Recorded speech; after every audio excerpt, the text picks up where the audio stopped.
Good evening, ladies and gentlemen, and welcome back to the latest edition of Wow, Lynch, Wow. Dedicated to filmmaker David Lynch and inspired by the triumphant return of Twin Peaks. A friendly warning to everyone who isn't caught up on all 11 episodes of the new Twin Peaks. There will be spoilers and they will begin shortly, so viewers and listeners be warned. We haven't really seen Bad Coop in parts 10 and 11. The last time we saw him, he was at the farm with Hutch and Chantel. Bad Coop did 3 things of note here. Number 1, he sent the text out that somehow or another made its way to Diane. Number 2, he called Duncan and told him the job better be done by the next time he calls. And number 3, he ordered Hutch to kill Warden Murphy, and he mentioned that he may have a double header for him after that in Vegas. It shouldn't be long now before we learn whether Diane is working for Bad Coop, or whether she has some other anti-Coop agenda that she has not yet revealed to Cole. At first I thought Diane was definitely in cahoots with Bad Coop, then I began having serious doubts, and now I'm really not sure what to think about Diane. She's definitely hiding something. We're being led to believe that she is up to no good, but is this really the case?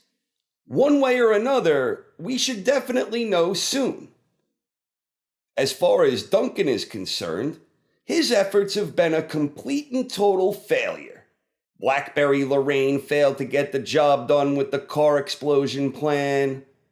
Ike failed to get the job done when his attack was neutralized by Cooper.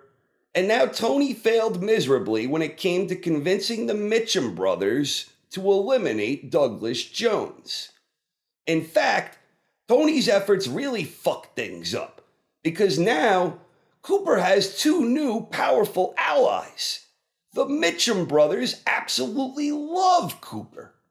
So now it's going to be up to Tony to eliminate Cooper.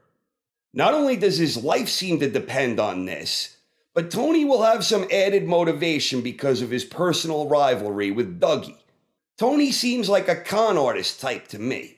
Someone who will be more apt to have a strategic plan to obtain the desired result. I don't envision Tony attacking Cooper head-on like Ike the Spike tried in his failed effort. I have no idea how Tony will go about trying to kill Cooper, but I wouldn't be surprised if he tries to lure Cooper into some type of trap, possibly something that involves using Sonny Jim and/or Janie E as bait. Whatever Tony tries, I believe he will inevitably fail, although I suspect he may do more damage than his predecessors in their failed efforts before him. That brings us to Hutch. I expect him to kill Warden Murphy in the very near future. We don't know a whole lot about Hutch at this point, but I'm inclined to believe that he is a badass, a skilled killer, and a trusted top-level henchman for Bad Coop.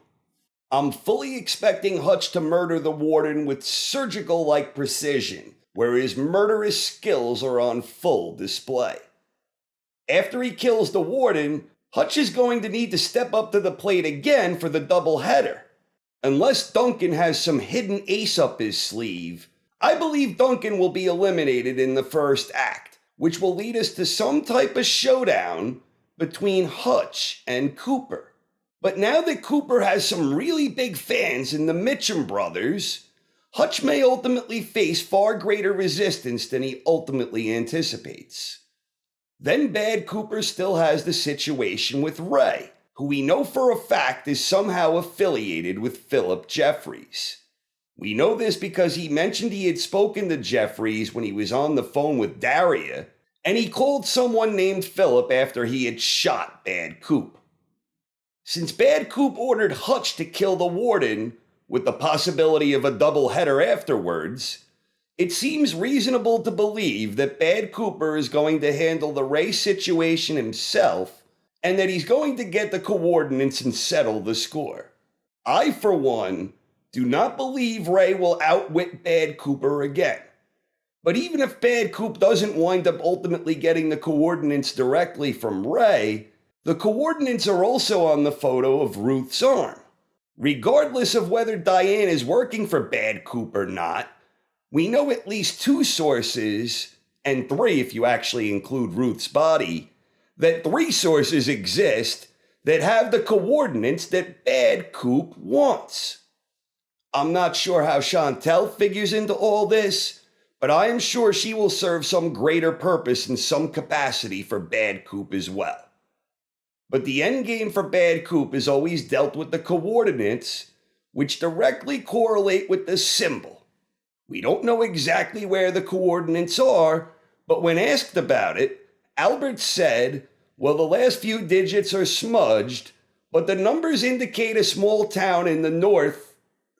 He was cut off when Tammy and Mackley brought coffee and donuts.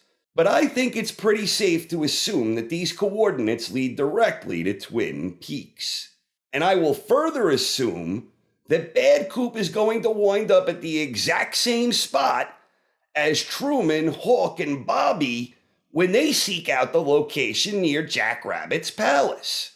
When these parties congregate on this location, I also wouldn't be surprised if Jerry Horn joins the fun for good measure. Whatever happens at these coordinates, Bad Coop is going to want to release that which Hawk warned Sheriff Truman he doesn't want to know about. I'm guessing that whatever that symbol represents, this can be freed and or controlled after some type of action happens at those coordinates.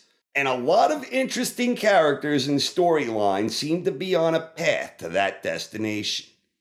I haven't the slightest idea about what's going to happen when they all get there, but I sure can't wait to find out. That's all I got. Thank you very much for watching. Hope you enjoyed the video. Please share your thoughts in the comments section and have a great night, everyone.